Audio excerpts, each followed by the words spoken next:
Hello students, मैं अभिलाषा स्वागत करती हूं आप सभी का आपके अपने चैनल एनएक्सएस फेयर पे। और आज हमारा आधुनिक इतिहास सीरीज का लेक्चर 2 है और इसमें हम क्या पढ़ रहे थे? Advent of Europeans in India, यानी कि यूरोपियंस का भारत में आगमन। और देखिए, जैसा कि मैंने पहले भी डिस्कस किया था कि ये जो हमारा लेक्चर है ये रेलवेज, एसएससी और सारे अदर कॉम्पिटिटिव एग्जाम्स के लिए अपने आप में सफिशिएंट होगा और नोट्स आप सबको हमारे टेलीग्राम चैनल पर दे दिया जाएगा। ओके, तो चलिए आगे बढ़ते हैं। देखिए, ये है हमारा टेबल ऑफ कंटेंट और लेक्चर 1 में हमने सबसे पहले क्या डिस्कस किया था? बैकग्राउंड, यानी कि पीछे की कहानी के बारे में। देखिए स्टूडेंट्स, मैंने पहले भी डिस्कस की थी कि पीछे की कहानी यानी कि हिस्ट्री के जो इम्पॉर्टेंट इवेंट्स होते हैं उसकी कहानी को याद करना हमारे लिए इम्पॉर्टेंट होता है, क्योंकि एक बारी जब हमें कहानी याद हो जाती है तो धीरे धीरे करके उसके इम्पॉर्टेंट डेट्स, फैक्ट्स अपने आप हमें याद होने लग जाते हैं। ओके, तो देखिए, जो पीछे की कहानी थी, बैकग्राउंड थी, उसके बारे में हम थोड़ा डिस्कस कर लेते हैं, ओवरव्यू देख लेते हैं एक बारी। तो देखिए, सबसे पहले जो हमारा फोकस था यहाँ पे वो क्यों पे था, यानी कि जो यूरोपियन कंट्रीज थी वो आखिर भारत क्यों आई थी, क्या पर्पस था, क्या रीज़न था उनके भारत आने का। तो क्या था? ट्रेड करना, यानी कि व्यापार करना, इसीलिए तो वो भारत आई थी। फिर क्या था? दूसरा था कि उन्हें कौन कौन सी चुनौतियों का सामना करना पड़ा था, किन किन चैलेंजेस को उन्हें फेस करना पड़ा था, जो कि जिसमें कौन से थे? तुर्की थे, अरब्स थे, ये चैलेंजेस थे। फिर हमने बात की थी कि 15वीं सेंचुरी के बाद जो रेनेसेंस होता है, पुनर्जागरण होता है यूरोप में, उसके बाद किस तरह से यूरोपियन कंट्रीज सक्षम बन जाती हैं आफ्टर साइंटिफिक इन्वेंशंस, कि वो बड़े बड़े आविष्कार करती हैं और वो भारत के लिए एक ऑल्टरनेट ट्रेड रूट को फाइंड आउट करती है, खोज लेती है वैकल्पिक मार्ग को।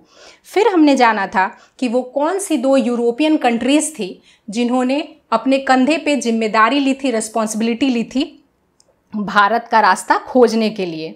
ओके, ये हमने जान लिया था। फिर हम सबसे अंत में बात किया था हमने कि वो जो नाविक थे, वो जो सी एक्सप्लोरर थे, भारत तक का रास्ता ढूंढने के लिए उनकी जर्नी कैसी रही, उनकी यात्रा कैसी रही, इन सारी चीज़ों के बारे में हमने डिस्कस किया था। और आज के लेक्चर 2 में हम क्या डिस्कस करेंगे? मेजर यूरोपियन पावर्स के बारे में, कि वो कौन सी मेजर यूरोपियंस जो शक्तियां हैं वो भारत आई और उन्होंने ट्रेड किया, जिसमें हम सबसे पहले पढ़ेंगे पोर्टुगीज़ के बारे में, पुर्तगालियों के बारे में विस्तार पूर्वक। तो चलिए आगे बढ़ते हैं। ये है हमारा second topic, major European powers in India. और वो कौन कौन सी पावर्स थी? वो थी पोर्टुगीज़, डच, ब्रिटिश, डेनिश और फ्रेंच। ठीक है, और ये 5 पावर इन्होंने क्या क्या किया था? ये हमारे भारत में आई थी, इन्होंने यहाँ पर ट्रेड किया था। ठीक है, ट्रेड के बाद इन्होंने यहाँ पर अपना एम्पायर स्टैब्लिश किया था, प्लस में एम्पायर को एक्सटेंड भी किया था और यहाँ के लोगों को इन्फ्लुएंस किया था, पीपल ऑफ इंडिया को इन्फ्लुएंस किया था। ठीक है, ये चीज़। चलिए आगे बढ़ते हैं। अब हम बात करते हैं कि ये पोर्टुगीज़ है, ये कहाँ के लोगों को हम कहते हैं। तो हम बात करते हैं कि पहली पावर जो भारत आई थी वो थी पोर्टुगीज़, और पुर्तगाल के नागरिक को, पुर्तगाल के सिटीजन्स को हम पोर्टुगीज़ कहते हैं। और यहाँ पे सबसे इम्पॉर्टेंट है इनके बारे में जानना, डच। ठीक है, क्यों? अब डच कहाँ के नागरिक थे? तो हॉलैंड के लोग को हम डच कहते हैं। ठीक है, लेकिन अक्टूबर 2019 में ऑफिशियली हॉलैंड ने अपना नाम चेंज करके नीदरलैंड कर लिया। क्या कर लिया? नीदरलैंड। इन्होंने अपना नाम बदल लिया और अब नीदरलैंड के लोगों को हम क्या कहेंगे? डच कहेंगे। ठीक है, इसी तरह से ब्रिटिशर्स, ब्रिटेन के लोग को हम कहेंगे। ठीक है, डेनमार्क के लोग को हम क्या कहेंगे? डेनिश कहेंगे। ठीक है, और फ्रांस के लोग को हम फ्रेंच कहेंगे। तो इस तरीके से ये 5 पावर भारत आई, इन्होंने यहाँ ट्रेड किया, अपना पैर जमाया, इन्फ्लुएंस किया और रूल किया यहाँ पे। ठीक है, चलिए अब आगे बढ़ते हैं। अब हम आगे बात करते हैं कि कंपनीज यहाँ आएगी, ट्रेड करेगी, उससे पहले क्या करेगी? कंपनी पहले स्टैब्लिश होगी, और कहाँ पे स्टैब्लिश होगी? वो अपनी अपनी कंट्री में। ठीक है, तो उसके सीक्वेंस के बारे में हम पढ़ेंगे कि कंपनीज ने, जो ये सारी यूरोपियन कंट्रीज़ है, उन्होंने अपनी कंपनी को किस तरीके से स्थापित किया अपनी अपनी देशों में, ठीक है। और उसके बाद भारत आने का उनका सीक्वेंस किस तरह था, ये दोनों सीक्वेंस हम जानेंगे, ठीक है।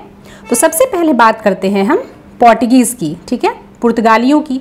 इन्होंने जो है अपनी कंपनी 1498 में स्टैब्लिश करी, ठीक है।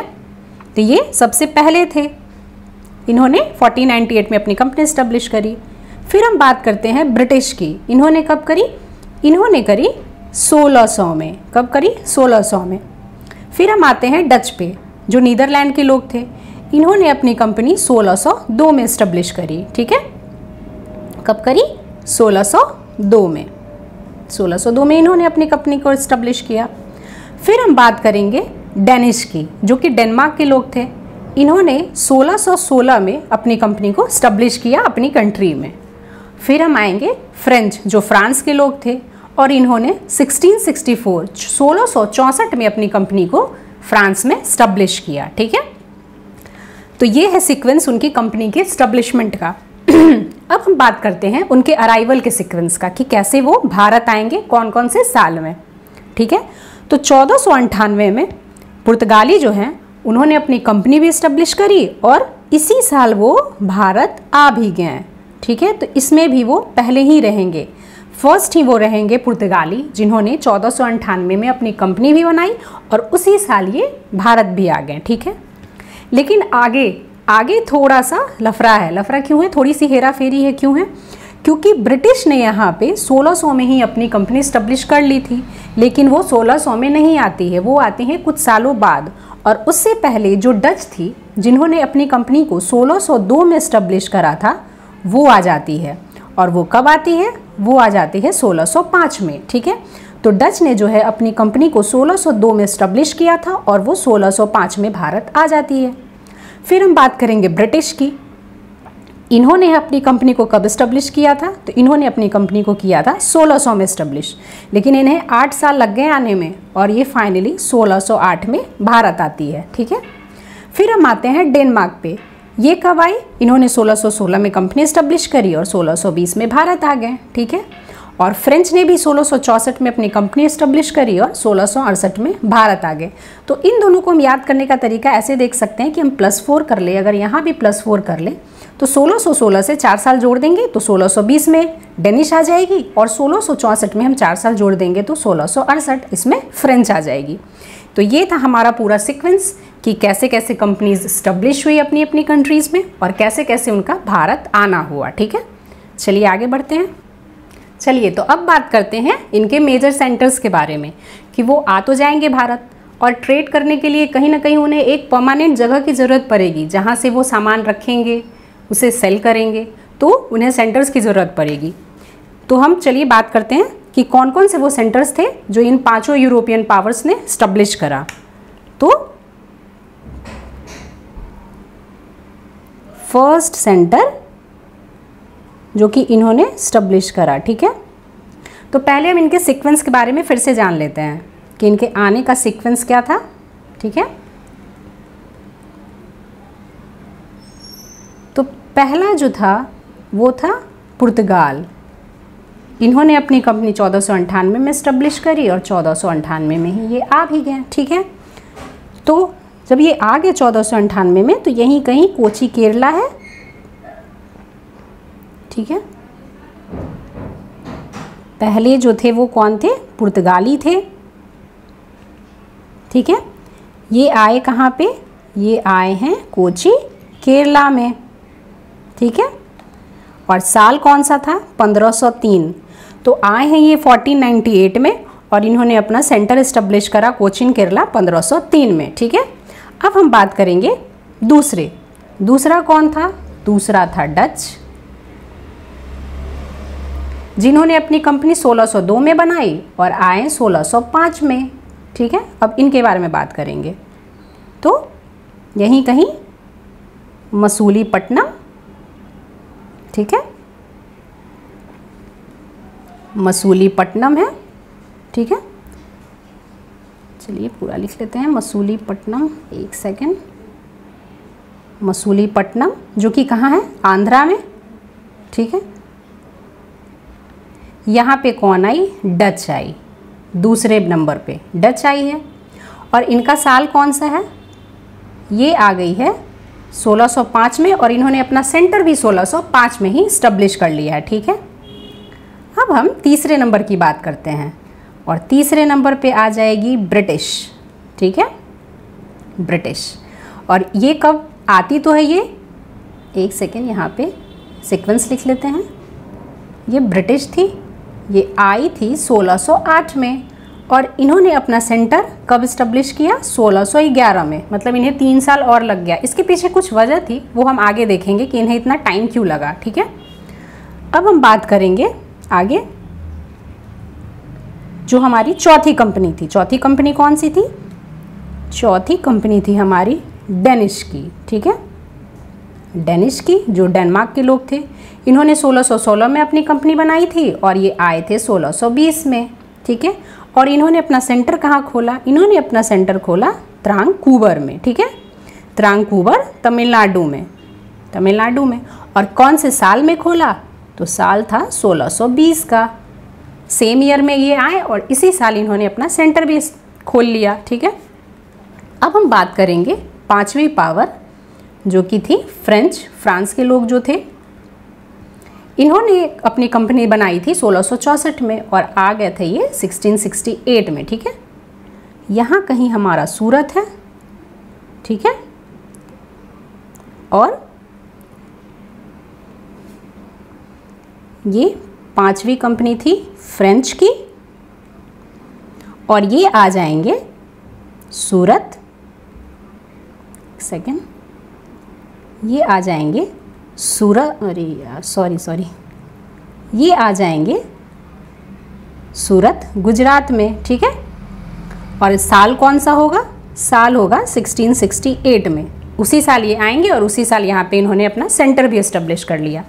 तो ये पांचों यूरोपियन पावर्स ने कहाँ कहाँ अपना सेंटर एस्टेब्लिश किया, ये हमने सीक्वेंस वाइज देख लिया। कि पहला कोची केरला में 1503 में पुर्तगालियों ने किया, दूसरा मसूलीपट्टनम आंध्र प्रदेश में डच ने किया 1605 में, और ब्रिटिशर्स ने भी जो है वो मसूलीपट्टनम में ही किया, लेकिन साल 1611 में। फिर हमने देखा कि त्रावणकोर में जो हमारा कौन था, अच्छा यहाँ कंपनी का नाम मैंने नहीं लिखा, डेनिश जो थी उसने त्रांकूवर में आकर तमिलनाडु में 1620 में अपना सेंटर ओपन कर लिया। और फाइनली जो फ्रेंच थे उन्होंने सूरत गुजरात में अपना सेंटर एस्टेब्लिश किया, और ये 1668 में किया, ठीक है। इसे हमने देख लिया। अब हम बात करेंगे जो वो फर्स्ट यूरोपियन पावर थी पुर्तगाली, ठीक है, उनके बारे में हम बात करते हैं। जो पहले आए थे यहाँ पे, सबसे पहले तो यही आए थे। तो आगे बढ़ने से पहले हम थोड़ा सा की पॉइंट्स देख लेते हैं कि हम आगे क्या क्या डिस्कस करने वाले हैं, ठीक है। तो सबसे पहले हम एक ओवरव्यू लेंगे कि क्या क्या आगे पढ़ेंगे, उन्होंने कैसे कैसे ट्रेड किया, कैसे कैसे यहाँ पे एस्टेब्लिश हुए, इस चीज़ के बारे में। दूसरा हम पढ़ेंगे वास्को डी गामा के बारे में, जो यही पहले व्यक्ति थे जो भारत आए थे, इन्होंने ही रास्ता ढूंढा था, इनके बारे में। फिर हम बात करेंगे पोर्टुगल के स्ट्रैटेजी के बारे में कि कैसे कैसे उन्होंने यहाँ पर अपना ट्रेड किया, किस तरीके से उन्होंने दूसरे ट्रेडर्स को एलिमिनेट किया, ठीक है। इन सारी चीज़ों के बारे में हम यहाँ पर पढ़ेंगे।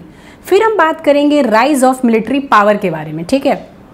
यहाँ पे किस तरीके से जगह को आधिपत्य में लेने के लिए इन्होंने अपने मिलिट्री पावर को बुलाया, और मिलिट्री पावर इनकी राइज पे आई, ठीक है। फिर हम बात करते हैं पोर्टुगल स्टेट्स के बारे में कि कौन कौन से जगह को इन्होंने अपने कब्जे में लिया, अपने आधिपत्य में लिया, ठीक है। फिर हम देखेंगे छठे नंबर पे पोर्टुगीज एडमिनिस्ट्रेशन के बारे में, ठीक है, कि किस तरीके से इनकी नीति होगी, इनके एडमिनिस्ट्रेशन होंगे, कैसे ये चलाएंगे। और फाइनली हम देखेंगे कि पोर्टुगीज का पतन, डिक्लाइन कैसे होता है। तो ये सारे की पॉइंट्स हम डिस्कस करेंगे, ठीक है। चलिए अब हम इस टॉपिक का ओवरव्यू ले लेते हैं। देखिए, पुर्तगाल ही वो सबसे पहली यूरोपियन कंट्री थी जो सबसे पहले भारत आई थी। कब आई थी? 1498 में। और सबसे आखिरी में भारत से गई भी थी। कब गई थी? 1961 में। तो देखिए, पेपर में ये अक्सर क्वेश्चन पूछ लिया जाता है कि वो कौन सी यूरोपियन कंट्री थी जो सबसे पहले भारत आई थी और सबसे आखिरी में भारत से गई भी थी। कौन थी? पुर्तगाल थी। और ये ऑपरेशन विजय के तहत यहाँ से गई थी, भारत से गई थी। इसके बारे में हम आगे पढ़ेंगे डिटेल में। ओके, अब हम आगे बात करते हैं समकालीन शासकों के बारे में। देखिए, 20 मई 1498 में जब जो वास्को डी गामा है वो भारत आए थे, उस समय पुर्तगाल में किसका शासन था और भारत के अलग अलग क्षेत्रों में किसका रूल था, उसके बारे में हम जानेंगे। तो देखिए, पुर्तगाल में उस समय किसका शासन था? मैनुअल फर्स्ट का था। मैनुअल फर्स्ट का रूल था।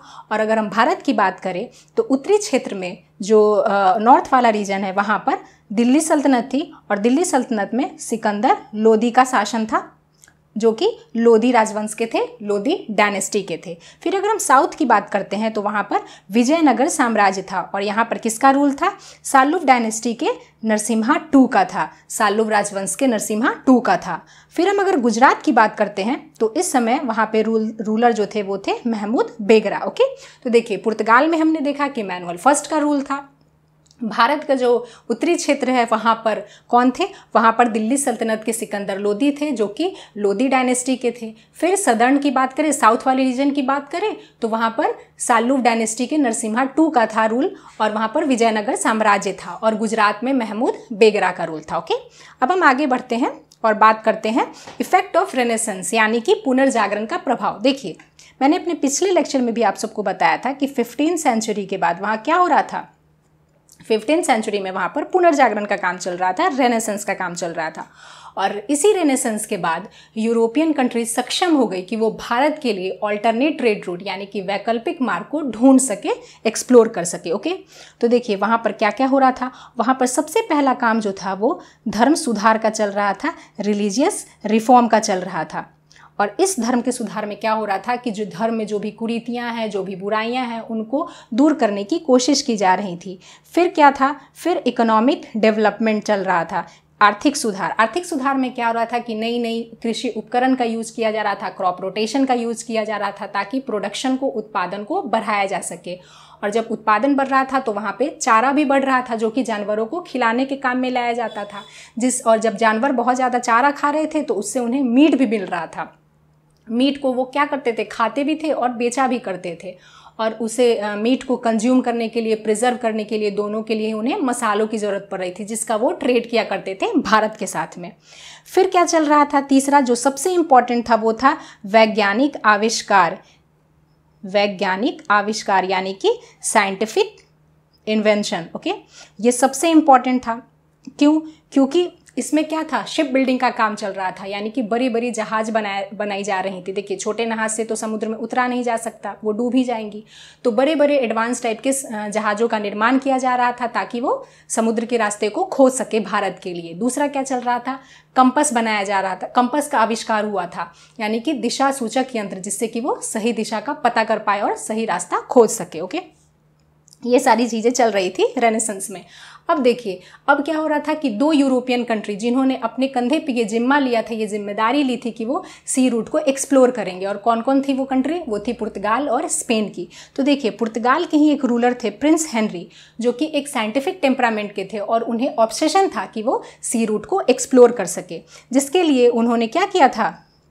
ट्रेनिंग स्कूल्स ओपन कर रखी थी, जहाँ पे वो क्या करते थे? जो नाविक थे, जो सी रूट एक्सप्लोरर थे, उनको ट्रेनिंग प्रोवाइड किया करते थे। और क्या करते थे? ये मदद किया करते थे, स्पॉन्सर किया करते थे उन नाविकों को जो कि सी रूट को एक्सप्लोर करना चाहते थे।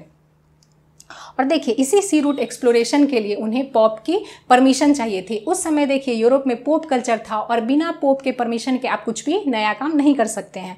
तो ये जाते हैं पोप निकोलस 5 के पास और वहाँ से एक बुल लेते हैं। उस बुल का नाम होता है रोमनस पॉन्टिफिक्स। और ये बुल क्या होता था? एक टाइप का परमिट होता था, अ टाइप ऑफ परमिट होता था। और इससे इन्हें दो टाइप की परमिशन मिली। पहली कि इन्हें परमिशन मिल गया सी रूट को एक्सप्लोर करने का, यानी कि समुद्री मार्ग को खोजने का भारत तक के लिए। दूसरा क्या हुआ कि इन्हें क्रिश्चियनिटी को स्प्रेड करने का भी जिम्मेदारी मिला, यानी कि ईसाई धर्म का प्रचार करने के लिए भी इन्हें रिस्पॉन्सिबिलिटी दी गई। तो ये 2 परमिशन इन्हें यहाँ से मिल गई पोप निकोलस V के द्वारा। अब देखिए, जब ये जो प्रिंस हेनरी थे, इनके समय में जो सी रूट एक्सप्लोरर थे, जो नाविक थे, वो इक्वेटर को भी क्रॉस नहीं कर पाते हैं और बीच में ही प्रिंस हेनरी की मृत्यु हो जाती है। उसके बाद पुर्तगाल में बहुत सारे शासक आते हैं। उन्हीं शासकों में से एक शासक थे जॉन II। ओके, तो 1487 में एक और बार्थोलोमियो डियाज करके एक नाविक होते हैं। कौन? बार्थोलोमियो डियाज करके एक पुर्तगाली नाविक थे, जिन्हें जॉन II ने परमिशन दिया कि आप जाओ सी रूट को एक्सप्लोर करो, और ये अपने समुद्री सफ़र पर निकल पड़ते हैं। और ये कहाँ तक पहुँचते हैं? ये पहुँच जाते हैं अफ्रीका के सबसे दक्षिणी बिंदु, यानी कि सबसे दक्षिणी बिंदु में ये पहुँच जाते हैं, southern most point of Africa तक पहुँच जाते हैं। और उस जगह का नाम जॉन II ने क्या दिया था? Cape of Good Hope. Okay, Cape of Good Hope. अब देखिए, अब पुर्तगालियों ने तो अफ्रीका के सबसे सदर्न मोस्ट पॉइंट तक तो ये पहुंच गए, तो भला स्पेन कैसे पीछे रहती? तो देखिए, 1492 में हमने पहले भी बात की थी कि जो स्पेन थी वो स्पॉन्सर करती है एक इटालियन ट्रैवलर क्रिस्टोफर कोलंबस को। और कोलंबस का क्या धारणा था? कोलंबस का ये मानना था कि पृथ्वी गोल है, तो अगर हम west to east Atlantic Ocean से होते हुए अगर घूमते हुए ईस्ट की तरफ जाएंगे तो हम भारत पहुंच जाएंगे। और वो वैसा करते भी है, वो स्पेन से वेस्ट की तरफ निकलते हैं अटलांटिक ओशन में, लेकिन वो एक नई लैंड रूट पे पहुंच जाते हैं। ओके, और उस जो भूमार्ग था उसका ये क्या नाम देते हैं? नई दुनिया, जो कि आज का अमेरिका है। ओके, तो उन्हें ये लगता है कि हम तो पहुंचेंगे भारत, लेकिन वो पहुंच जाते हैं नई दुनिया में, जो कि है आज का अमेरिका, और इस तरीके से अमेरिका की भी खोज हो जाती है। ओके, फिर हम आगे बात करेंगे वास्को डी गामा के बारे में, जो कि 1497 में कहाँ से? पुर्तगाल से निकलते हैं।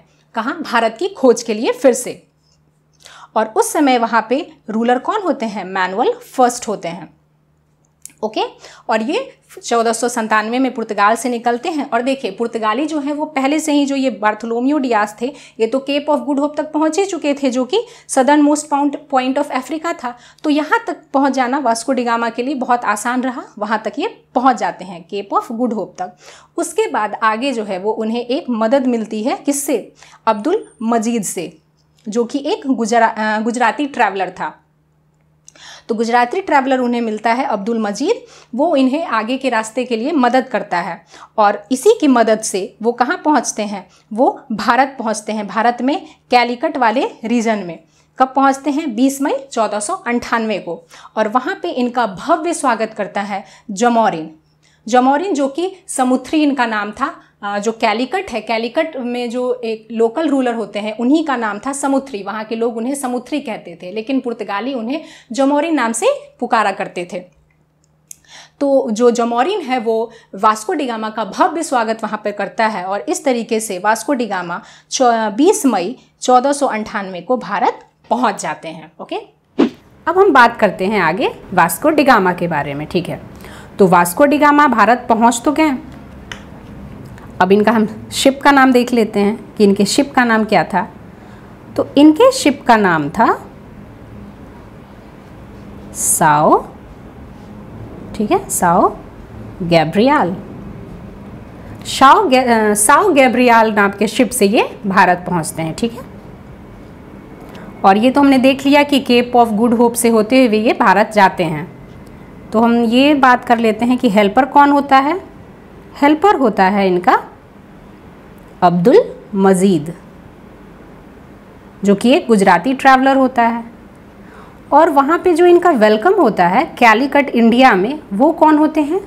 वो होते हैं जमोरिन, जो कि वहाँ के एक लोकल रूलर होते हैं। वो यहाँ इनका वेलकम करते हैं। ठीक है, अब क्या होता है कि ये यहाँ पे 3 मंथ तक स्टे करते हैं। ठीक है, 3 मंथ्स स्टे होगा इनका, यहाँ पे रुकेंगे ये, और फिर फाइनली ये वापस जाते हैं। जब ये वापस जाते हैं और वहाँ पे जाके ये ट्रेड करते हैं, जो भी सामान यहाँ से ख़रीद के ले जाते हैं वहाँ पे जब ये बेचते हैं तो इनको 60 टाइम्स प्रॉफिट होता है। 60 टाइम्स प्रॉफिट होता है। अब इतना ज़्यादा प्रॉफिट देख के बाकी जो भी दूसरे पुर्तगाली ट्रैवलर्स थे वो क्या होते हैं? फैंटेसाइज हो जाते हैं कि मुझे भी जाना है, वहाँ पे ट्रेड करना है। ठीक है, बस इसी की वजह से 1500 में फिर से एक दूसरा पुर्तगाली जिनका नाम था पेड्रो एल्वारेज कैब्राल, ठीक है, ये कहाँ निकलते हैं, भारत की तरफ, ये भी इंडिया की तरफ निकलते हैं। और ये क्या करते हैं, कैलीकट में आते हैं और यहीं पे अपना फैक्ट्री इस्टेब्लिश करते हैं, ठीक है, यहीं पे ये अपना फैक्ट्री इस्टेब्लिश करेंगे, ठीक है। तो फैक्ट्री इस्टेब्लिश करके ये अपना ट्रेड करते हैं। लेकिन दिक्कत क्या हुई, अब दिक्कत ये हुई कि जो अरब ट्रेडर्स थे उनको ये बात पसंद नहीं आई। पहले से वो क्या थे, वो वहाँ पे ट्रेड कर रहे थे और ये देख रहे थे कि पुर्तगाली बार बार आ रहा है और यहाँ पे ट्रेड कर रहा है, तो ये बात इनको सही नहीं लगी। अब होगा इन दोनों का कन्फ्लिक्ट, ठीक है, इन दोनों का हो गया यहाँ पे कन्फ्लिक्ट। किसका हुआ, अरब्स का, मतलब अरब ट्रेडर्स का वर्सेस कैब्राल का, ठीक है, इन दोनों का हो गया कन्फ्लिक्शन, ठीक है। अब हम बात करेंगे कि 1501 में जो वास्को डी गामा, ये सेकेंड टाइम भारत आएंगे, ठीक है, सेकेंड टाइम, ये दूसरी बार भारत आते हैं, केम टू इंडिया, ठीक है। अब यहाँ पे ये क्या करते हैं, जो जमोरिन था जिसने इनका फर्स्ट टाइम पे बहुत ज़्यादा वेलकम किया था, उससे ये कहते हैं कि जो भी अरब ट्रेडर्स हैं उन्हें तुम यहाँ से एक्सपेल करो, ठीक है, इन्हें यहाँ से हटाओ। लेकिन जो जमोरिन था वो इस बात को डिनाई कर देता है, वो मानने से इनकार कर देता है कि नहीं, मैं ऐसा नहीं कर सकता, क्योंकि उसे भी जो है वो बिज़नेस में फ़ायदा हो रहा था, जितने ज़्यादा ट्रेडर्स हो उतना अच्छा है लोकल रूलर्स के लिए, तो वो नहीं हटाया। अब इस बात को लेकर के अब इन दोनों के बीच कन्फ्लिक्शन हो गया, किसके बीच, वास्को डी गामा के बीच और जमोरिन के बीच। अब इन दोनों के बीच क्या हो गया, कन्फ्लिक्शन हो गया, ठीक है। अब हम बात करेंगे कि वास्को डी गामा ने जो है कुछ मेजर फैक्ट्रीज लगाई थी, मेजर फैक्ट्रीज खोली थी, कहाँ पे, मालाबार कोस्ट के अलोंग इन्होंने फैक्ट्रीज एस्टेब्लिश की थी। कहाँ, कैलीकट में की थी, कन्नौर में की थी और कोची में की थी, ठीक है। तो इन तीनों जगह पे वास्को डी गामा ने जो है वो फैक्ट्री एस्टेब्लिश की थी, ठीक है। अब हम बात करेंगे कि बहुत ज़्यादा लगातार क्या हो रहा था कि कन्फ्लिक्शन हो रहा था, लगातार यहाँ पे कन्फ्लिक्शन हमें देखने को मिल रहा था। इस वजह से क्या होगा, ये क्या काम करेंगे, ये दो काम करेंगे। पहला ये सोचेंगे कि हम फोर्टिफिकेशन कर दें, ठीक है, फोर्टिफिकेशन कर दें, यानी कि किलाबंदी, किस चीज़ की, फैक्ट्रीज़ की, जो भी ये फैक्ट्री बना रहे थे उसकी हम किलाबंदी कर दें, ठीक है। दूसरी चीज़ क्या करेंगे, दूसरी करेंगे ये कि जो भी इनके ऊपर अटैक हो रहा था या जो भी कन्फ्लिक्शंस आ रहे थे उसके लिए ये क्या करेंगे, अपने आप को डिफेंड करने के लिए वहाँ से मिलिट्री पावर को बुलाएंगे और मिलिट्रीज आएंगी, ठीक है। तो बार बार कन्फ्लिक्शन की वजह से इन्होंने फोर्टिफिकेशन किया और डिफेंड करने के लिए मिलिट्री बुलाई पुर्तगाल से। अब हम बात करेंगे 1524 की। यहाँ पे क्या होता है, तीसरी बार, third time Vasco da Gama फिर से भारत आता है, ठीक है, third time came to India. और अब यहाँ पे फाइनली 1524 में ही कोची में वास्को डी गामा की डेथ हो जाती है, ठीक है। तो ये हमने पूरा पढ़ा वास्को डी गामा के बारे में। देखिए इसमें सबसे इम्पॉर्टेंट क्या है, इसमें सबसे इम्पॉर्टेंट है कि वास्को डी गामा जो था, ये हम थोड़ा क्विक रिवीजन कर लेते हैं यहाँ पे, कि वास्को डी गामा के बारे में क्विक रिवीजन कर लेते हैं, ठीक है। यहाँ पे हम देखते हैं कि वो कब भारत आया, वो 20 मई 1498 को भारत आया, ठीक है। कितनी बार आया, 3 बार भारत आया है, ठीक है, 3 बार भारत आया है। कब कब आया है, एक 1498 में, एक 1501 में और फाइनली 1524 में, ठीक है। ये बहुत इंपॉर्टेंट है, क्वेश्चन बहुत आता है कि कितनी बार वास्को डी गामा जो है वो भारत आए थे। उनके शिप का नाम क्या था? शिप का नाम था साओ गैब्रियल। ठीक है। इनका हेल्पर कौन था? इनका हेल्पर था अब्दुल मजीद। अब्दुल मजीद। और इनका वेलकम किसने किया था? तो कैलीकट के लोकल रूलर ने, जिनका नाम था जमोरिन। ठीक है। तो ये मोस्ट इम्पॉर्टेंट मतलब जो बातें हैं वो यहाँ पे मैंने आपसे क्विक रिवीजन कर लिया। ठीक है। अब हम आगे बढ़ते हैं। चलिए, तो अब हम बात करते हैं पोर्टुगल्स स्ट्रैटेजी की, मतलब कि इनकी स्ट्रैटेजी क्या क्या रहेगी आगे। तो सबसे पहले है डोमिनेंस ओवर इंडियन ओशन। ठीक है। इंडियन ओशन के ऊपर इनका डोमिनेंस होता क्या है कि ये क्या चाहते थे कि हमारी मोनोपोली हो, मोनोपोली हमारी इस्टेब्लिश हो, एकाधिकार हो। कहाँ पे? इंडियन ओशन यानी कि हिंद महासागर पे, इंडियन ओशन पे और अरब सागर पे, अरेबियन सी पे। ठीक है। क्यों चाहते थे ऐसा? ताकि जो भी दूसरा ट्रेडर है, जैसे कि अरब ट्रेडर्स हो गए, ठीक है, और जो भी अदर ट्रेडर्स हो, वो क्या थे? इनके कंपटीशन थे। वही तो इनके कंपटीशन थे ना, वो इनके कॉम्पिटिटर थे। तो इन कॉम्पिटिटर को क्या कर ले? ये एलिमिनेट करें। ठीक है। एलिमिनेट कर दे। अब ये एलिमिनेट करके क्या होगा इनका? जब ये एलिमिनेट करेंगे तो इन्हें क्या होगा? मैक्सिमम प्रॉफिट होगा, मैक्सिमम प्रॉफिट होगा। ठीक है। तो ये इसी तरीके से यहाँ पे अपना कब्जा चाहते थे, एकाधिकार चाहते थे हिंद महासागर और अरेबियन सी यानी अरब सागर पे, ताकि कोई भी अरब ट्रेडर्स या कोई भी दूसरा ट्रेडर जो है वो यहाँ पर ना आए, ट्रेड ना करे। ठीक है। और इनका कंपटीशन ख़त्म हो जाए और फाइनली उन्हें एलिमिनेट करके यहाँ पे ज़्यादा से ज़्यादा यही ट्रेड करे और इन्हें ही मैक्सिमम प्रॉफिट हो। ठीक है। तो ये इनकी पहली स्ट्रैटेजी थी। अब हम दूसरी स्ट्रैटेजी की बात करेंगे कि इनका क्या हो रहा था कि इनका कन्फ्लिक्ट्स बढ़ रहा था। ठीक है। इनका यहाँ पे कन्फ्लिक्ट्स बढ़ रहा था। ठीक है। ये थोड़ी स्पेलिंग गलती है, सो इग्नोर इट। तो इनका कन्फ्लिक्ट्स बढ़ रहा था। ठीक है। अब यहाँ पे क्या होगा? यहाँ पर भी वही बात है, इंडियन ओशन नहीं, यहाँ पे हम देखेंगे, यहाँ पे सबसे पहले हम देखेंगे कि जो लोकल रूलर्स थे, ठीक है, जो लोकल रूलर्स थे प्लस में जो अरब ट्रेडर्स थे, ठीक है, उन सबको ये नहीं चाहते थे कि इन सब का एकाधिकार मोनोपोली हो। कहाँ पे हो? इंडियन ओशन पे और अरब सागर पे, अरेबियन सी पे। ठीक है।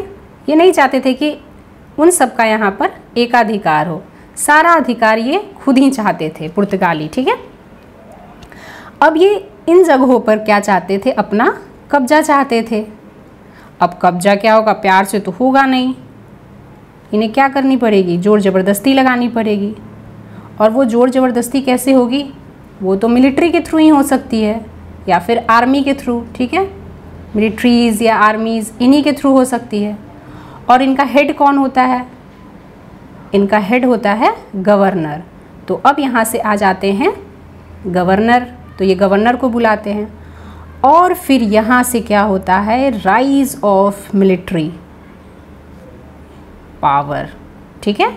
यानी कि मिलिट्री पावर का यहाँ से उदय हो जाता है। तो इनकी ये इस तरीके से स्ट्रैटेजी होती है कि जो भी वहाँ के लोकल रूलर्स होते हैं, जो अरब ट्रेडर्स होते हैं, ठीक है, वो भी तो इंडियन ओशन और अरब सागर पे अपना ट्रेड कर रहे होते हैं, लेकिन ये चीज़ बर्दाश्त नहीं हो रही थी पुर्तगालियों को। वो अपना एकाधिकार चाह रहे थे और इसी जगह पर वो चाह रहे थे कि हमारा ही कब्जा हो। और कब्जा तो ऑब्वियसली आराम से होगा नहीं, कन्फ्लिक्ट्स ही आएगी। तो ज़ोर ज़बरदस्ती से उन्होंने वहाँ कब्जा किया और कब्जा करने के लिए उन्होंने अपनी मिलिट्रीज़ बुलाई। और इन्हीं मिलिट्री के जो हेड होते हैं वो गवर्नर होते हैं। और यहाँ से इनका मिलिट्री पावर का उदय शुरू हुआ। ठीक है। तो अब हम बात करते हैं राइज ऑफ मिलिट्री पावर। यहाँ के पहले गवर्नर जिनका नाम था फ्रांसिस्को डी अल्मेडा, ठीक है, ये 1505 में भारत आते हैं। 1505 में भारत आते हैं। ठीक है। तो 1505 में ये फर्स्ट गवर्नर थे जो कि भारत आते हैं। और इनका जो टर्म होता है वो 3 साल का होता है। ठीक है। 3 इयर्स का इनका टर्म होता है। अच्छा, अब ये आते किस इंटेंशन से हैं?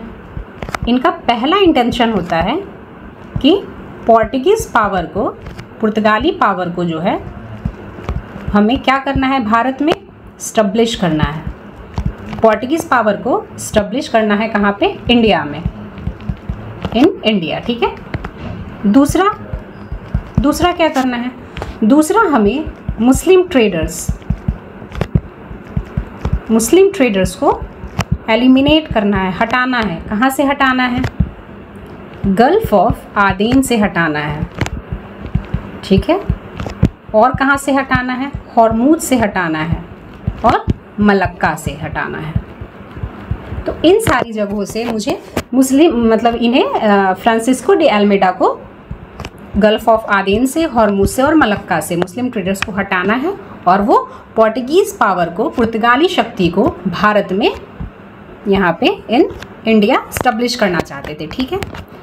अब इनकी सबसे इम्पॉर्टेंट पॉलिसी थी, ठीक है, सबसे इम्पॉर्टेंट पॉलिसी थी जो थी ब्लू वाटर पॉलिसी। ठीक है। ब्लू वाटर पॉलिसी क्यों थी इम्पॉर्टेंट?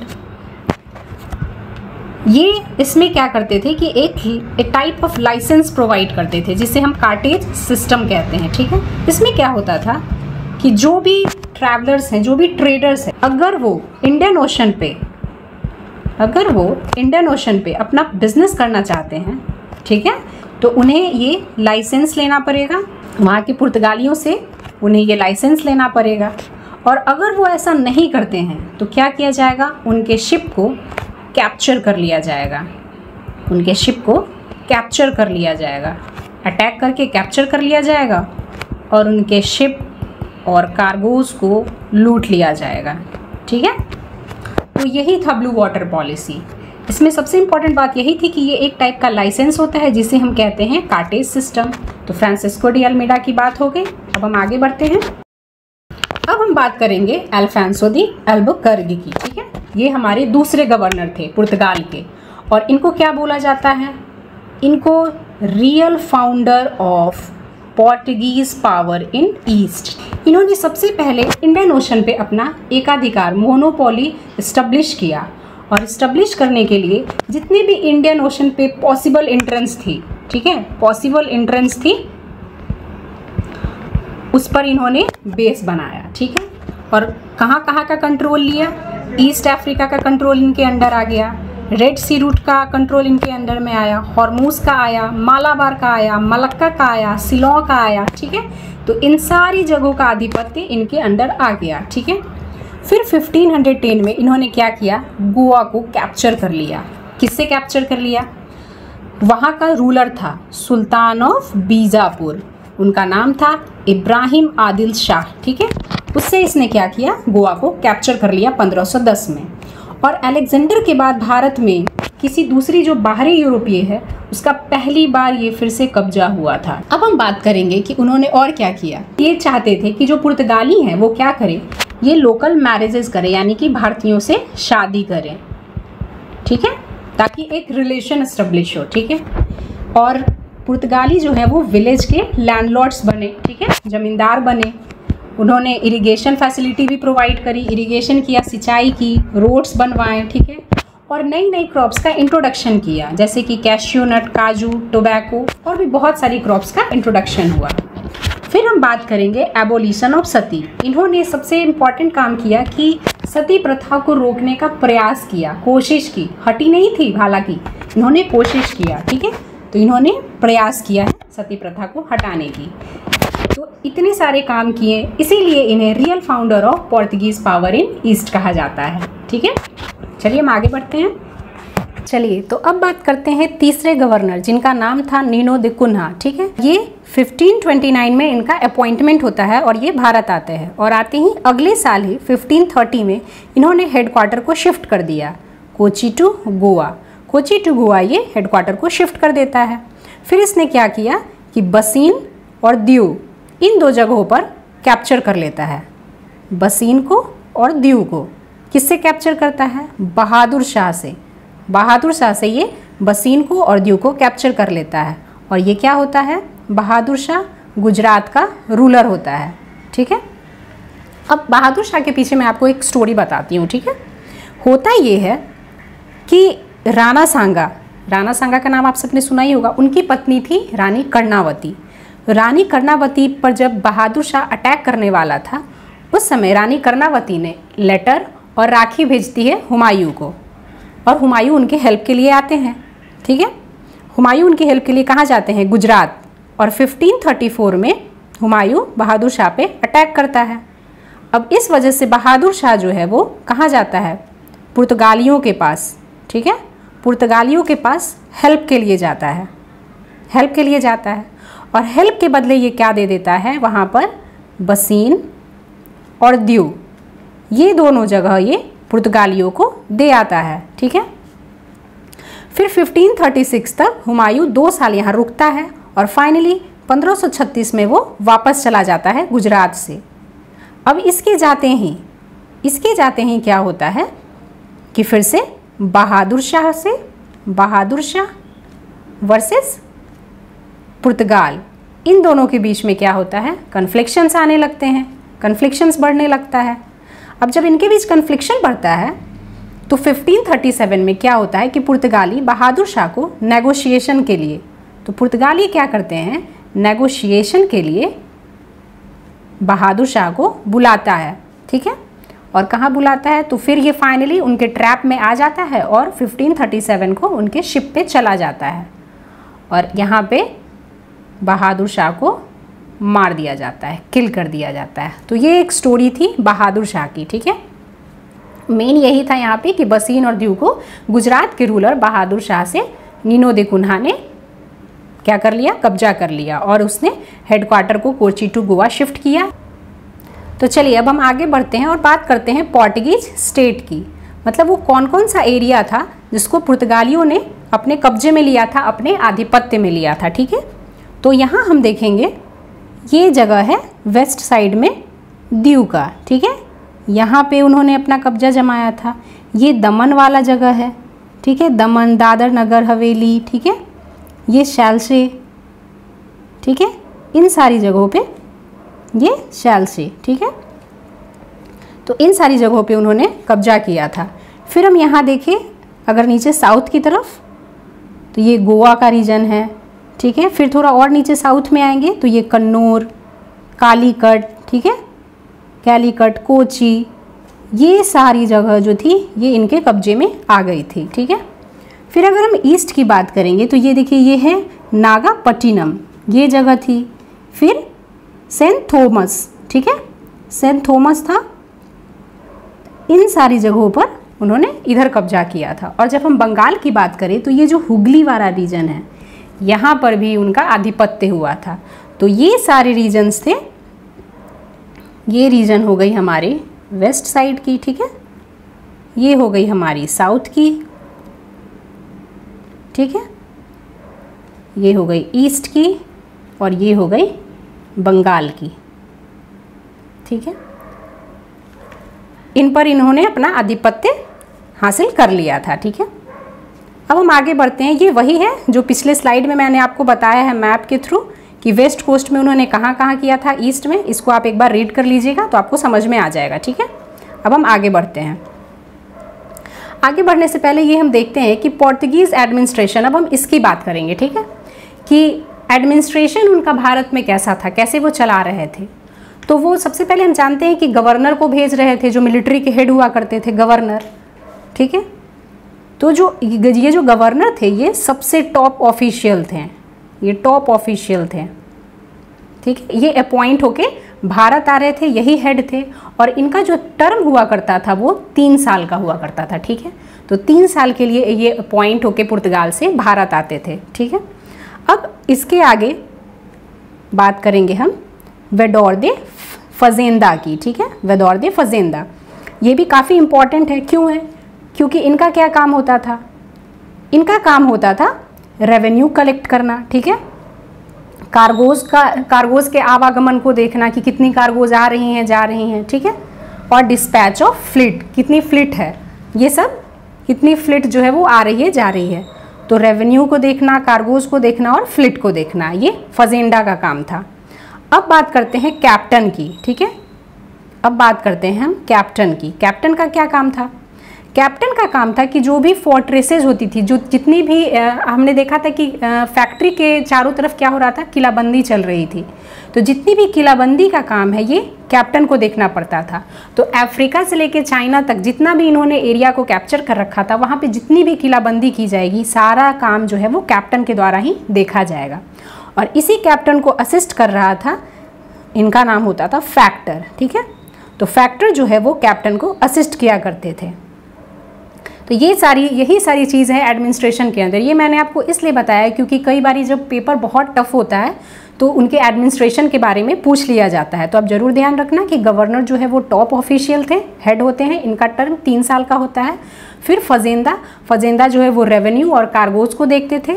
फिर कैप्टन क्या देखते थे? किलाबंदी को देखते थे। और इसी को असिस्ट करने के लिए फैक्टर होते थे। ठीक है, अब नीचे एक नोट में है कि अकबर ने जो है वो पहली बार समुंदर कब देखा था?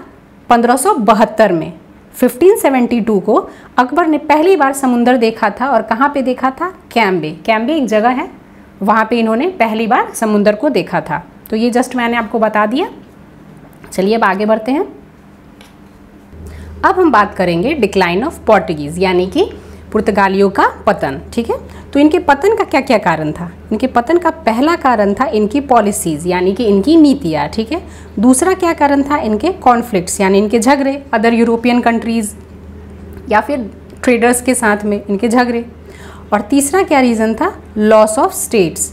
तो इनकी नीतियाँ और इनके कॉन्फ्लिक्ट्स के कारण धीरे धीरे इनके हाथ से, इनके जो भी कब्जे किए हुए जगह थे, एरियाज़ थी, वो इनके हाथ से धीरे धीरे छूटते चले गए और इस तरह से इनका पतन हुआ। तो चलिए जानते हैं कि वो कौन कौन सी नीतियाँ थी। तो सबसे पहले हम यहाँ बात करेंगे ब्लू वाटर पॉलिसी के बारे में। तो इसके बारे में हमने पहले भी पढ़ा था। क्या पढ़ा था? कि ये एक टाइप का यहाँ पे लाइसेंस प्रोवाइड करते थे। ठीक है, जिसे क्या कहते थे हम? कार्टेज सिस्टम। इसमें क्या करते थे कि ये इंडियन ओशन था, वहाँ से जो भी शिप जा रही थी, जिस भी ट्रेडर की, अगर वो यहाँ इंडियन ओशन पे ट्रेड करती है, पुर्तगालियों से ये लाइसेंस लेंगे। और अगर वो लाइसेंस नहीं लेते हैं तो उनके शिप और कार्गोज पे अटैक करके उनको लूट लिया जाता था। ठीक है, तो ये थी ब्लू वाटर पॉलिसी। अब हम बात करेंगे दूसरी नीति के बारे में, जो थी पायरेसी पॉलिसी इन हुगली या बे ऑफ बंगाल। ठीक है, अब पायरेसी पॉलिसी इनकी हुगली में क्या चल रही थी? देखिए, हमने पीछे देखा था, थोड़ा हम पीछे चलते हैं। यहाँ पे हमने यहाँ पे देखा था कि उनका बंगाल में सेंटर था। ठीक है, बंगाल में उनका सेंटर था जो कि हुगली में थी। इससे पहले इनका जो सेंटर था वो था सटगांव में। ठीक है, तो हुगली से पहले इनका सेंटर जो था वो था सटगांव में, और सटगांव से ये माइग्रेट करके फिर से अपना सेंटर हुगली करते हैं। अब यहाँ पे क्या कर रहे थे? ये सॉल्ट बनाने का काम करते थे और ये चाहते थे कि इस सॉल्ट पे इन्हीं की मोनोपोली हो, इन्हीं का एकाधिकार हो। ठीक है, पहली चीज़ तो ये काम कर रहे थे। दूसरा काम क्या कर रहे थे? दूसरा काम कि जो भी अदर ट्रेड्स ये कर रहे थे उस पर ये खुद की कस्टम ड्यूटी लगा रहे थे। ठीक है, खुद की कस्टम ड्यूटी लगा रहे थे। और ये क्या कर रहे थे? यहाँ पे ये पायरेसी कर रहे थे, यानी कि लूट की नीति इन्होंने शुरू कर दी थी। इसीलिए इन्हें क्या कहा जाने लगा? सी पायरेट्स, यानी कि समुद्री लुटेरे। ठीक है, तो इन्हें समुद्री लुटेरे भी कहा जाने लगा। ठीक है, अब हम बात करते हैं कि देखिए, अब ये सारी चीज़ें करते करते इन्हें क्या कहा जाने लगा? इन्हें डिसऑनेस्ट ट्रेडर कहा जाने लगा। अगले पॉलिसी पे आते हैं जो थी religious conversion and religious intolerant. देखिए, हमने पहले से ही पढ़ा था कि जब ये भारत आए थे उस समय क्या हो रहा था? उस समय जो अरबिक ट्रेडर्स थे उनके साथ तो इनकी बन नहीं रही थी। ठीक है, तो ये क्या थे? और वो थे मुस्लिम्स। ठीक है, तो ये थे शुरू से ही मुस्लिम्स के प्रति इंटॉलरेंट। फिर बीतते वक्त के साथ क्या हुआ कि ये हिंदू के प्रति भी इंटॉलरेंट हो गए। धीरे धीरे ये हिंदू के प्रति भी इंटॉलरेंट हो गए। और ये और क्या काम करने लगे कि इन्होंने रिलीजियस कन्वर्जन करवाना भी शुरू कर लिया। कैसे? हमने शुरू में ही पढ़ा था कि जो पुर्तगाली राजकुमार थे प्रिंस हेनरी, ठीक है, उन्होंने क्या लिया था? उन्होंने बुल लिया था। किससे? पोप निकोलस 5 से। पोप निकोलस 5 से क्या लिया था? बुल लिया था। पोप निकोलस 5 से इन्होंने बुल लिया था। और वो क्या किया था कि उसमें एक कंडीशन थी, क्या कंडीशन थी कि हमें क्रिश्चियनिटी को स्प्रेड करना है, फैलाना है। तो उसी के तहत ये क्या कर रहे थे कि रिलीजियस कन्वर्जन करवा रहे थे, जो भी हिंदू और मुस्लिम्स थे उनका धर्म परिवर्तन करवा रहे थे, ठीक है। तो ये पॉलिसीज़ भी हमने देख ली। अब अगली पॉलिसी थी स्लेव ट्रेड, ठीक है, स्लेव ट्रेड यानी कि दासों का व्यापार। अब ये क्या कर रहे थे, जो भी हिंदू और मुस्लिम्स के बच्चे थे, ठीक है, जो भी चिल्ड्रन थे हिंदू मुस्लिम्स के, उनको क्या कर रहे थे, उनका ये व्यापार कर रहे थे, ठीक है, उस दास का व्यापार कर रहे थे और बाद में उन्हें क्या कर रहे थे, इनका कन्वर्जन कर रहे थे, इनका धर्म परिवर्तन कर रहे थे, ठीक है। तो ये सारी नीतियाँ हमने डिस्कस कर ली। अब आगे देखते हैं। अब बात करते हैं हम conflicts with other European countries, ठीक है, यानी कि दूसरी यूरोपियन कंट्री के साथ इनका कैसे कन्फ्लिक्शन हो रहा था। तो देखिए, घूम फिर के बात जो है वो कहाँ जाती है, इंडियन ओशन पे, कहाँ जाती है, हिंद महासागर पे। कैसे आती है, देखिए इन्होंने क्या किया था, यहाँ पे तो अपना एकाधिकार कर ही लिया था स्थापित, मोनोपोली को स्टैब्लिश तो कर ही लिया था। अब ये क्या चाहते थे, ये चाहते थे कि जो दूसरी यूरोपियन कंट्रीज़ थी वो इस रूट को फॉलो ना करे, ठीक है, इस रूट को फॉलो ना करे, ये चाह रहे थे। लेकिन हुआ क्या कि बीतते वक्त के साथ बाद में डच और ब्रिटिश क्या हुए, हर एस्पेक्ट से एडवांस होते चले गए। इनके पास भी बहुत सारी टेक्नोलॉजी आई जिससे ये हर एस्पेक्ट में एडवांस होते चले गए। और ये भी क्या हुआ, ये भी भारत आए, ये भी इंडिया आए, और इंडिया आने के साथ ही इनका सामना हुआ पुर्तगाल से, और फिर इन लोगों के बीच क्या हुआ, कन्फ्लिक्शन पैदा हुआ। मतलब जो भी ये ट्रेड कर रहे थे, जहाँ भी ये सेंटर खोल रहे थे, उन सारे जगहों पे इनका क्या हो गया, कन्फ्लिक्शन शुरू हो गया, और इस तरीके से इनके बाकी अदर यूरोपियन कंट्रीज़ के साथ कन्फ्लिक्शन बढ़ गया, ठीक है। चलिए, तो अब हम नेक्स्ट देखते हैं लॉस ऑफ स्टेट, यानी कि इनके आधिपत्य में, इनके कब्जे में जो जो एरियाज़ थी वो कैसे कैसे इनके हाथ से धीरे धीरे छूटता चला गया, ठीक है। तो सबसे पहले हम बात करेंगे 1612 की, 1612 हुगली की, ठीक है। अब यहाँ पे क्या क्या हुआ, यहाँ पे हमने पहले ही देखा था कि जो वहाँ पे सॉल्ट बना रहे थे ये, उन पे भी ये अपना मोनोपोली स्थापित कर रहे थे, एकाधिकार, ठीक है, यहाँ पे इनका एकाधिकार। फिर ये क्या कर रहे थे, यहाँ पे कस्टम ड्यूटी, खुद की कस्टम ड्यूटी लगा रहे थे। फिर यहाँ और क्या किया इन्होंने, पायरेसी यानी कि लूट की नीति, ये सी पायरेट्स बन चुके थे, समुद्री लुटेरे, ठीक है। और क्या किया यहाँ इन्होंने चिल्ड्रन, बच्चों का जो है वो स्लेव करना शुरू कर दिया, स्लेव ट्रेड, बच्चों का जो है वो स्लेव ट्रेड शुरू कर दिया, ठीक है। और क्या किया इन्होंने सबसे बड़ा एक काम कर दिया कि जो मुमताज़ महल है, मुमताज़ महल, इस मुमताज़ महल की 2 स्लेव गर्ल्स को क्या किया, उठवा लिया, 2 स्लेव गर्ल्स को यहाँ उन्होंने उठवा लिया। अब ये जब शाहजहाँ जो कि मुग़ल एम्पायर था वो जानता है, उसे पता चलता है, और ऐसे भी इन्होंने काफ़ी लूट मचा ही रखी थी हुगली में, तो इसने क्या किया कि उसका एक नोबल था कासिम खां, ठीक है, वो उस समय हुगली का गवर्नर हुआ करता था, वो वहाँ जाता है और हुगली उससे छीन लेता है। तो यहाँ से पुर्तगालियों के हाथ से क्या, हुगली चला जाता है यहाँ से, उनके हाथ से। अब हम बात करेंगे बॉम्बे की, कि बॉम्बे कैसे उनके हाथ से जाता है। तो देखिए 1662 में जो ब्रिटेन का प्रिंस होता है, वो होता है चार्ल्स II, और उसकी शादी होती है कैथरीन ऑफ ब्रिगेंजा, जो कि पुर्तगाल की राजकुमारी होती हैं, ठीक है। अब इन दोनों की होती है शादी, और शादी में इन्हें गिफ्ट में, चार्ल्स II को गिफ्ट में मिलता है बॉम्बे, ठीक है। और इसी के साथ बॉम्बे भी पुर्तगालियों के हाथ से चला जाता है 1662 के अराउंड, ठीक है। अब इनके हाथ से बसीन कैसे जाता है, तो देखिए जैसे हमने पहले भी देखा था कि बसीन कहाँ से आता है इनके पास से, बहादुर शाह इन्हें क्या देता है, बसीन देता है। अब क्या होता है कि 1739 में जैसे ही मराठाओं का उदय शुरू होता है, राइज ऑफ मराठाज होता है, तो इनके हाथ से धीरे धीरे बसीन और सैलसे ये दोनों जगह भी चली जाती हैं, और इस तरीके से ये दोनों जगह भी इनके हाथ से छूट गई, ठीक है। और देखिए एंड ऑफ 16th सेंचुरी के अंत तक आते आते इनके हाथ से मैक्सिमम सारे एरिया जो जिसके ऊपर इन्होंने कब्जा किया था वो सब चला गया और इनके पास क्या बचा, गोवा, दमन और दीव, बस यही 3 जगह इनके पास बच गए। ठीक है, तो हमने ये क्या क्या जाना कि हुगली कैसे इनके हाथ से गई, ये जाना, फिर बॉम्बे कैसे हाथ से गई इनके, ये जाना हमने, गिफ्ट में मिल गया, फिर बसीन भी मराठाओं के द्वारा ले लिया गया और गोवा, दमन और दीव ही इनके हाथ में बचा। चलिए आगे बढ़ते हैं।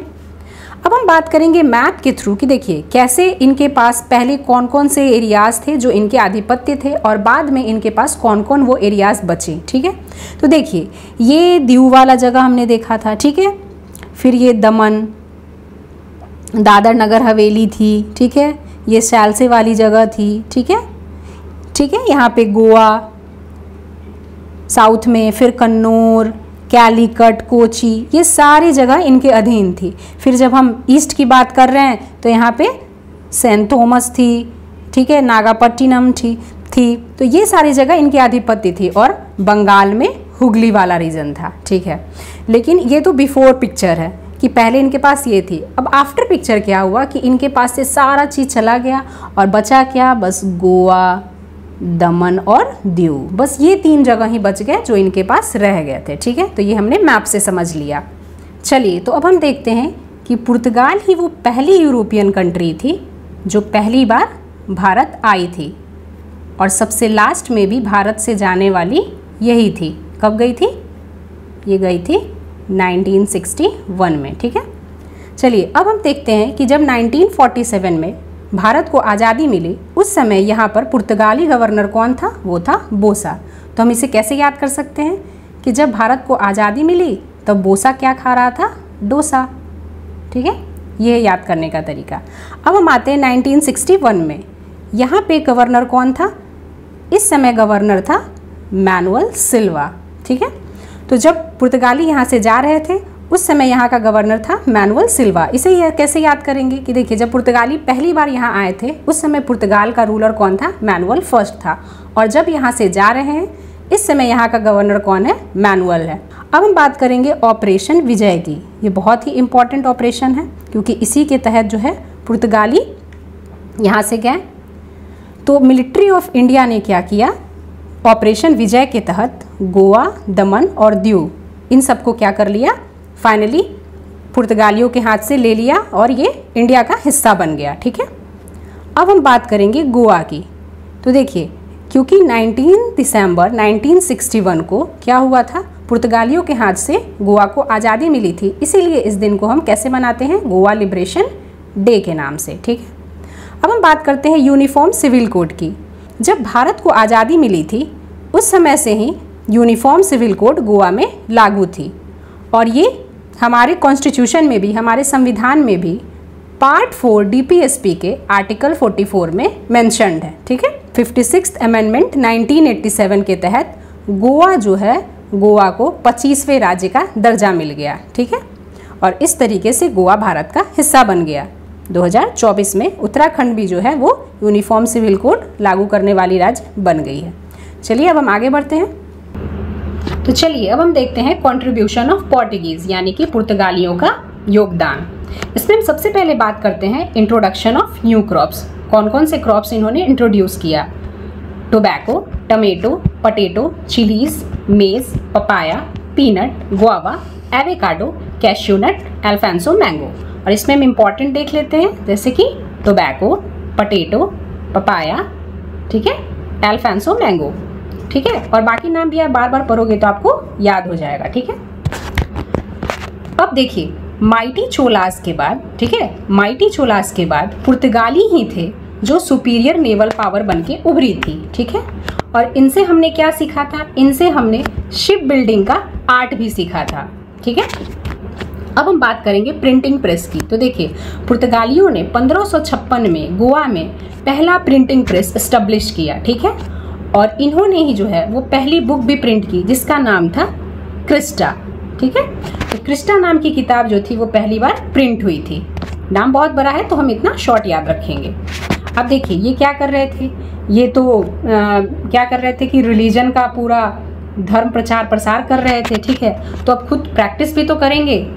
तो 1510 में केरला में सेंट थॉमस नाम से इन्होंने चर्च को एस्टेब्लिश किया, ठीक है। तो सेंट थॉमस नाम से चर्च को एस्टेब्लिश किया केरला में, और इसी के तहत इन्होंने गोथिक आर्किटेक्चर को भी भारत में इंट्रोड्यूस कर दिया, ठीक है। तो देखिए इसमें हमने क्या क्या पढ़ा, योगदान उनका क्या क्या रहा। सबसे पहले हमने देखा कि उन्होंने कुछ क्रॉप्स जैसे इंपॉर्टेंट थे, tobacco, potato, papaya, Alphonso mango, ठीक है, इन सबको इंट्रोड्यूस किया। फिर हमने देखा कि आफ्टर माइटी चोलास, ठीक है, पुर्तगाली ही सुपीरियर नेवल पावर बन के उभरे थे, ठीक है। और इनसे हमने क्या सीखा था, इनसे हमने शिप बिल्डिंग आर्ट सीखा था, ठीक है। फिर 1556 में गोवा में इन्होंने क्या किया, प्रिंटिंग प्रेस को एस्टेब्लिश किया, और पहली जो किताब छपी थी वो थी क्रिस्टा, ठीक है। फिर जो पहला चर्च इन्होंने एस्टेब्लिश किया था अपने धर्म को प्रैक्टिस करने के लिए, केरला में किया था 1510 में, और उसका नाम था सेंट थॉमस, ठीक है। और इसी के साथ हमारे भारत में गोथिक आर्किटेक्चर का भी इंट्रोडक्शन हो गया था, ठीक है। तो चलिए स्टूडेंट्स, मैं आशा करती हूँ कि आप सबको हिस्ट्री में सब कुछ समझ में आ रहा है, आप सबके कॉन्सेप्ट्स भी क्लियर हो रहे हैं। और अगर इस लेक्चर से रिलेटेड कोई भी समस्या हो तो आप कमेंट सेक्शन में पूछ लेना। इस वीडियो को लाइक कर देना, चैनल को सब्सक्राइब कर देना, ओके। तो चलिए मिलते हैं हम अपने अगली वीडियो में, तब तक के लिए थैंक्स।